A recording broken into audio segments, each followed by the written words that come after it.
খালেদা জিয়া প্রয়োজনীয় চিকিৎসা গ্রহণ করতে পারছেন বলে জানিয়েছেন তার ব্যক্তিগত চিকিৎসক doctor AZM Zahid Hossain. Ever care হাসপাতালের সামনে সংবাদ সম্মেলনে তিনি জানান, আপাতত দেশেই বেগম জিয়ার সর্বোচ্চ চিকিৎসা নিশ্চিত করা হচ্ছে।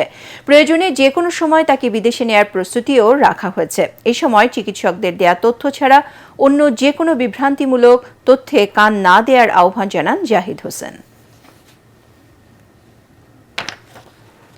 ওনাকে যে চিকিৎসা দেওয়া হচ্ছে সেই চিকিৎসা উনি আগের মতোই, আমাদের মেডিকেল সায়েন্সের ভাষায় যদি বলি, she can continue on maintaining her treatment, এবং ডাক্তাররা যে চিকিৎসা দিচ্ছে সেটি উনি গ্রহণ করতে পারছেন এবং সেটি উনি নিয়ে সত্যিকার অর্থে রেসপন্স করছেন। সর্বোচ্চ পর্যায়ে একটি সংকটাপন্ন মানুষের জন্য যেটি প্রয়োজন সেই চিকিৎসার মধ্যেই উনি আছেন এবং উনি চিকিৎসাধীন আছেন।